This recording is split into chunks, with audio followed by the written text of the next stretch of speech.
That's right, people. We are back. It is Sports Talk with Ed. I am, of course, Ed, and welcome back to our show in our first season. Got a lot to talk about in our show today. The NFL draft is nearby. Aaron Rodgers trade. What does that mean for both the Packers and the Jets? Talk about the Angels and Dodgers in your local sports teams. All that and more coming up here on Sports Talk with Ed.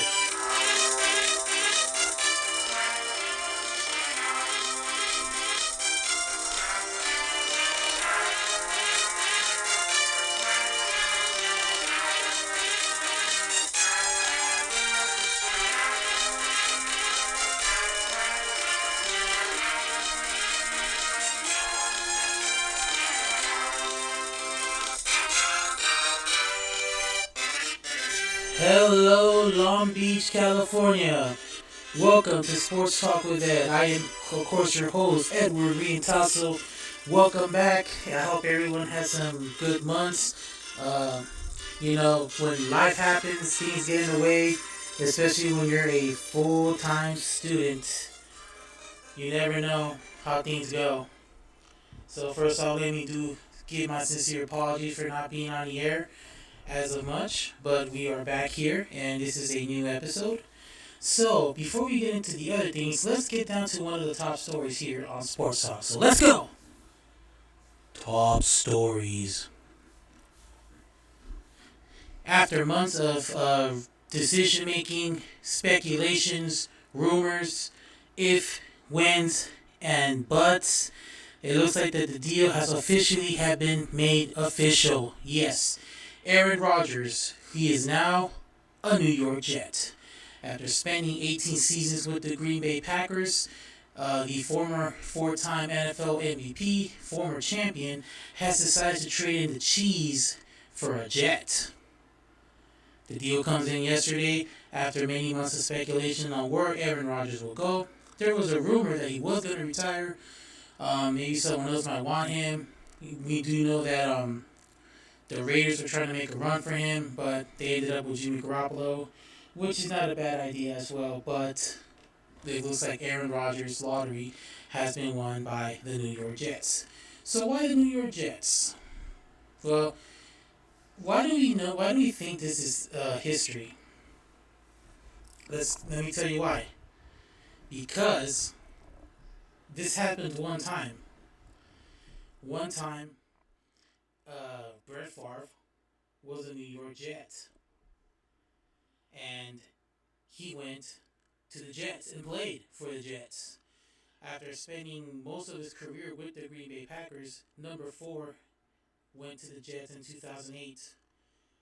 Posted a 9-7 record, but came one game short of the playoffs, and that was a loss to Chad Pennington and the Dolphins, who the Jets kicked to the curb to get Pennington. So why is it deja vu again? We can maybe make comparisons, or maybe we can make differentials. When Brett Favre went to the Jets, he didn't know what the hell he was doing. He was going to say, look, I'm out here. Whoever wants me, can have me. I'll come by. I'll give you the best. That didn't work out. We do know that 2008 was a year of the economic crisis. We know about the recession and all that other stuff. But given the fact that Brett Favre still has some playing time in him, I mean, let's go back to history. He took the Jets to a 9-7 record. They went 4-12 the year before. Eric Mangini was on the verge of getting fired because his team had failed. Also, they got to a slow start. We know they won opening day against Pennington. Then that was the year that Tom Brady went out. The AFC East was open at that time, and Brett Favre could have won it. They went on a 5-game win streak. They beat the Patriots in overtime on a Thursday night. They went into Tennessee the next week and beat the 10-0 Titans, who were previously undefeated. But injuries and Brett Favre trying to beat John Wayne just wasn't enough. And then, next thing you know, justice was served. Chad Pennington, the guy they kicked to the curb, came back and won the AFC East for the Dolphins, who, by the way, went 1-15 the year prior. So why is this important to remember? If this went bad 15 years ago, what makes you think is going to happen well this time around with Aaron Rodgers? Simple. Aaron Rodgers has potential in New York. New York's not a bad team. Yes, they finished 7-10, I believe, or 8-9, whatever it was. 7-10. Yeah, was it 7-10? Okay. Yeah, so they went 7-10. This team was doing well. They went 5-2. Their season was going upwards. The Jets felt like they were contentions, but then it went down the sink. And we all know where that happened. That was against the Patriots in that pivotal game in Foxborough where Zach Wilson had the worst pass rating, didn't have total offense, and it was a 3-3 game, possibly going to overtime, but your special teams couldn't cover the kick, and because of that, you lost. To me, that loss to the Patriots was more of a downfall after that. After that, they were losing, they were winning, and Zach Wilson was kind of confident, but some people must say cocky, but he felt like he did his best. Let's keep one thing straight. The defense had their back. It was the defense that shut down that Patriots offense. Remember, the touchdown came from the special teams.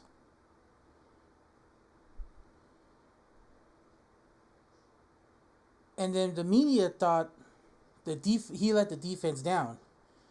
But according to Mr. Wilson, that wasn't the case. It was a frustrating day, of course. I feel like I had some balls that got away from me. But we got to find a way as an offense. We got to do some digging, watch the film, and see what we can do better. As an offense, though, when you guys are only able to score 3 points, the defense only lets up 3 points. Do you feel like you let the defense down at all? No. Super. Didn't let the defense down. He didn't let the defense down. That makes me wonder if he was watching the same game that we were all watching. Yes, the defense kept them in it. The defense didn't get out of hand. Now keep in mind, if they were playing another team, there's no way in hell the defense would have kept that going. At some point, your defense will get tired out and the offense will run all over you. Patriots didn't have that much of an offense too back that year. Matt Jones was their best quarterback, but they didn't really have any good superstar players. So I can see why this was a 10-3 game. Bottom line is, the defense did their part. He couldn't do it. So here's the situation. Now you have Aaron Rodgers, have Zach Wilson, have Mike White, Joe Flacco. Okay, which one of those four, or should I say, which one of those three is going to have to pack up and leave? Because I don't think the Jets can keep up their defense or that quarterback calibration that long. Someone has to go. So let's review this. You got basically the GOAT right now because the actual GOAT is gone. So he's the active GOAT, which is Aaron Rodgers. You have Mike White, who made a couple appearances, had some okay games, but just couldn't get it going in the end. Then you have Zach Wilson, who again says he didn't do nothing wrong. He played well. He didn't let the defense down. You made that decision. And you have Joe Flacco, the journeyman, who is playing probably in his final season or what knows. This guy's been going from team to team. You really haven't heard much of him ever since he won a Super Bowl in Baltimore. Remember, this was the guy that got the axe for Lamar Jackson, and we're gonna talk about Lamar Jackson a little later on in the program, because we don't know where he's gonna be. A trade could be going, but we'll talk about the Ravens' offseason moves so far.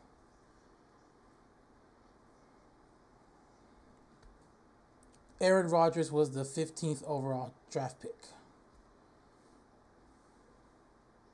Actually, he was more of a later draft pick. So here's the conditional effects of this trade. So with this trade, the trade was for Aaron Rodgers. In exchange, Green Bay, the Jets get their 15th overall draft pick, a 5th round selection. Actually, no, let me say that again. I'm sorry. The Packers will get the 13th overall choice. The Jets will get the 15th pick in that first round. So a lot of things, to see what's going to happen.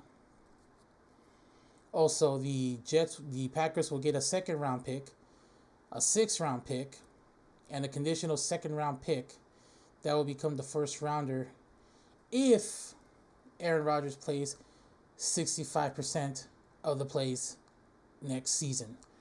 So, in other words, he's got to play at least half the season, more than 2/4 of the season, for them to get that conditional pick. So now, let's talk about the Packers real quick and their new quarterback. Jordan Love era seems to start this year. I seen Jordan Love play this season. I believe there was a game against the Philadelphia Eagles on prime time where Love played well. They were getting beat badly, but he went out and played a great game. So Green Bay may be okay if you get Jordan Love weapons. If you convince Randall Cobb to come back to Green Bay, that would be a big thing, because you'll have that veteran wide receiver chain right there. But just many more puzzles need to be fit. Now, can Green Bay make the playoffs? Before, in the 6-team lineup, I probably would have said no, because just not enough talent there.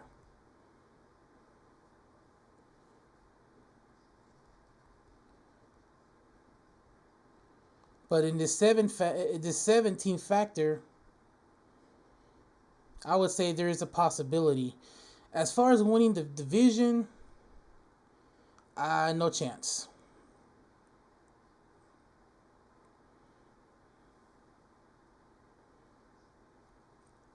You got the Vikings up there with Kirk Cousins.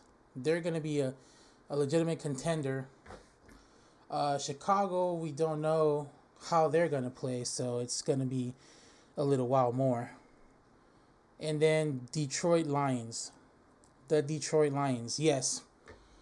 The team that went in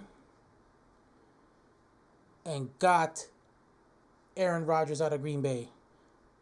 Because had he won that game, the Packers would have been in the playoffs. All you had to do was win. I remember a couple months ago, before the show started, that Green Bay didn't have a chance. But then other teams started losing, and then they started winning. After beating the Rams on Monday night, it was told that they just had to win and get in. Now, going into the last week of the season, if the Rams won that game against Seattle, then the winner of that game would have got in. It would have been a winner get in for Detroit. But because the Seahawks won, it was just more of a, okay, Green Bay, you win, you're in, you lose, you're out, and that's it. It was basically on Seattle. So I would have been okay if it was a winner get into a situation on Sunday night, because it looks like they almost try to do that sometimes. But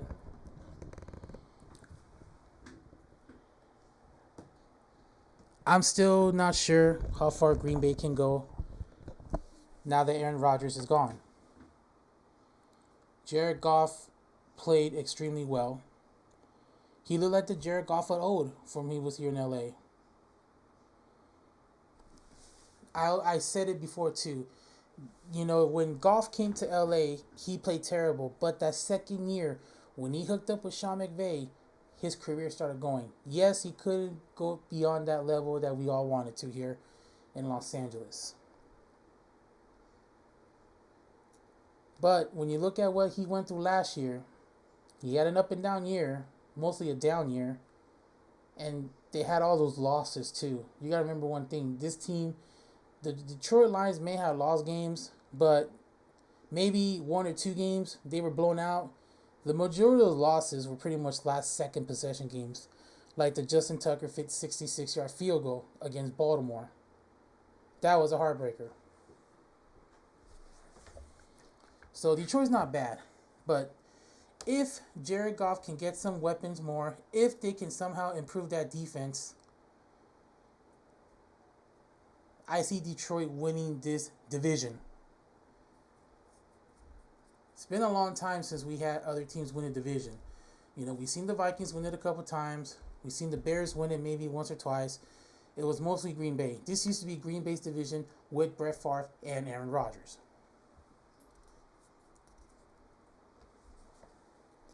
So let's grade the Jets trade.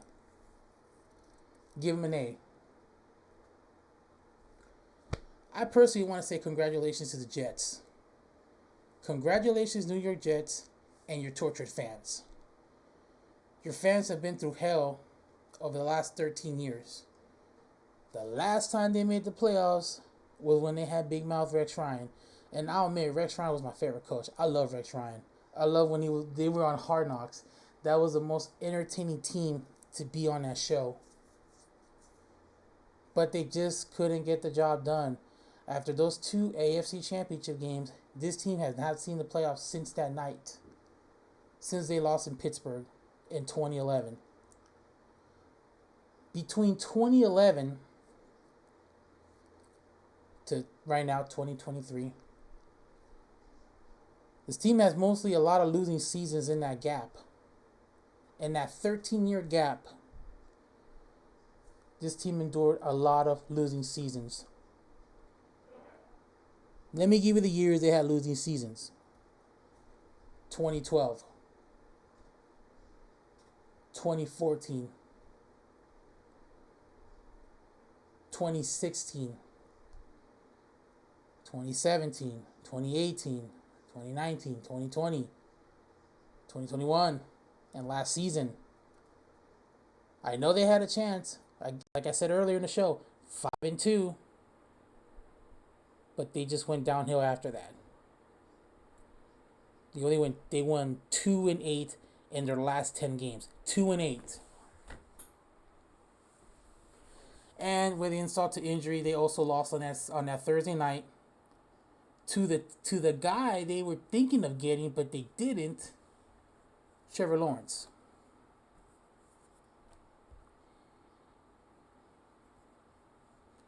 Now, thanks to the acquisition of this former MVP, their time holding the longest active streak of most consecutive seasons in the playoffs has been 12. Okay, I know everybody's going to jump on the New York bandwagon. Can Aaron Rodgers save this franchise at 38 years old? I mean, hey, Brett Favre did it for the Vikings, and that was a year after he left New York. Now, why do the Jets have a chance? Let me give you one reason.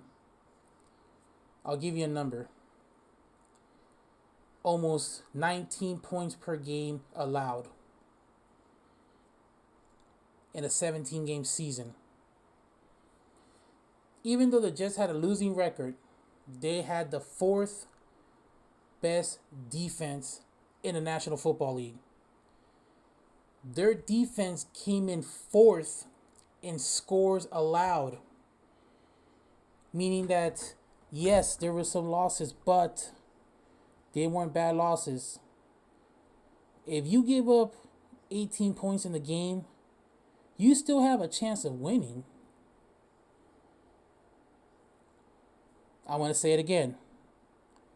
If your defense give up almost 18, 19 points a game, you might have a chance at winning. If you give up 18 points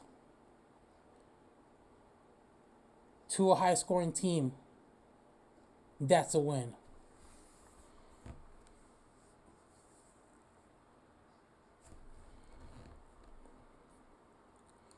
Also, the Jets has a great offense. Garrett Wilson. He was the 2022 Offensive Rookie of the Year. So that is one huge weapon Aaron Rodgers is going to have. And he's got a offensive weapons from what's been reported. Let me tell you some names. Garrett Wilson, Alan Lazard, which is his ex-teammate in Green Bay, and McCall Hardman, who came from the Kansas City Chiefs. He came from the Patrick Mahomes offensive shootout.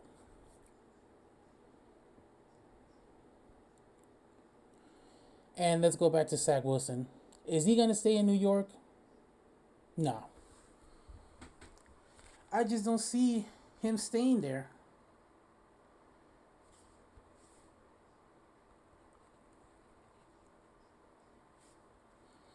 I mean, will it be good for him to stay there?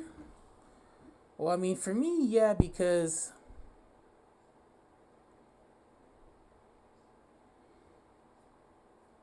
actually, yeah, because you never know. This could be a one and done deal. Brett Favre was a one and done deal.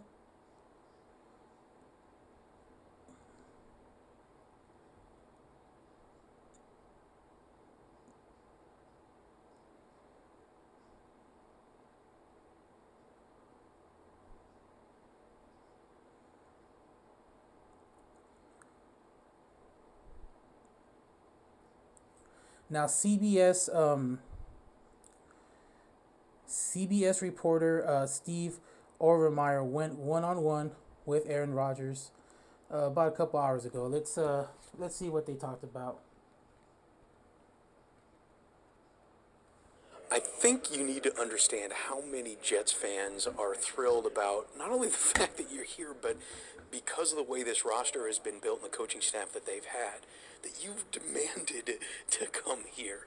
Was it really the Jets or retirement? Yes, it definitely was. There was no other team that could offer what the Jets can offer, and that's a legit chance to win a championship. I believe in Coach Saleh. I love Hack and really believe in him. I believe in the guys on this team. Obviously, I saw it firsthand last year at Lambeau, how talented this group is. They stumbled down the stretch last year, but I think there's a belief in the locker room that we can do this. And I think that's exciting to be a part of. When you're around that type of energy and that belief, I'm hoping it permeates all across this city, all across our fan base, because we all need to believe that this is possible to go out and win a championship, and I'm here to be a part of that. I mean, I think, again, a lot of Jets fans love the fact that you thought that Lombardi trophy out there looked a little lonely. So I think that's an indication of which direction you expect to go. It's very lonely. It needs some company. That's why we play the game. We play the game to win championships. And, I've been around for a long time and been part of a lot of teams. And there's certain teams you feel like definitely can do it, and certain teams you're not so sure. But this team, I definitely feel like we're in the mix. That's a lot of confidence coming from an MVP quarterback who just been introduced just hours ago, or maybe 24 hours ago. Now, to show you what my point of view of Aaron Rodgers wanting to leave Green Bay, let's break down his stats from 2022, his last season in Green Bay. He threw for 3,695 yards. That's the third worst as a starter in the season. Back then maybe that would be a top 10, top 15, But the game has changed so much to now it's a passing game. Just like Matthew Stafford, Patrick Mahomes, Josh Allen, Joe Burrow, Lamar Jackson, Trevor Lawrence, naming a few. I mean, that you never see stats like that. You have always seen Aaron Rodgers within 4,000 to 5,000 yards passing. His pass attempts was low, 6.8, which is the second worst in 2022. He had 26 passing touchdowns, which is tied fourth worst. Matthew Stafford had 41 in his Super Bowl season. Again, these stats in the 90s would probably be top 5, top 10. Vinny Testaverde of the Jets in 1998, he threw for 27 touchdowns. That was in the top 10 of the AFC that season. He threw around 3,000 yards, which is also top 10 around the AFC. He had John Elway to compete with.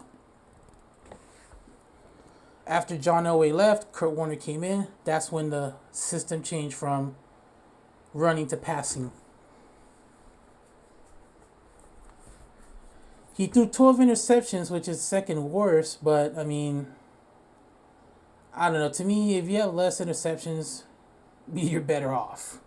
Let me go back to Testaverde. In 2000, he led the league with 25 interceptions.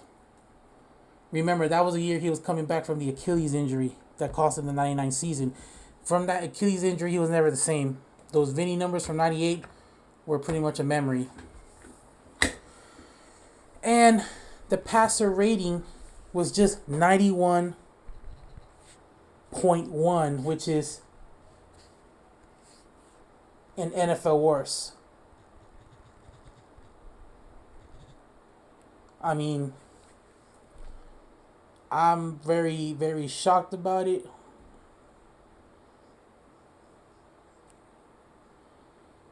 I mean, 91.1, the passer rating.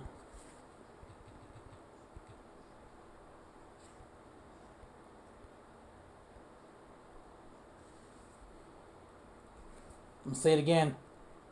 91.1, which is the worst in the NFL. What? Yes, what? 91.1. So, what's going to happen with Green Bay? This trade is being graded A. Now, why is this a trade A for the Packers? After 3 years of saying, I'm not coming back,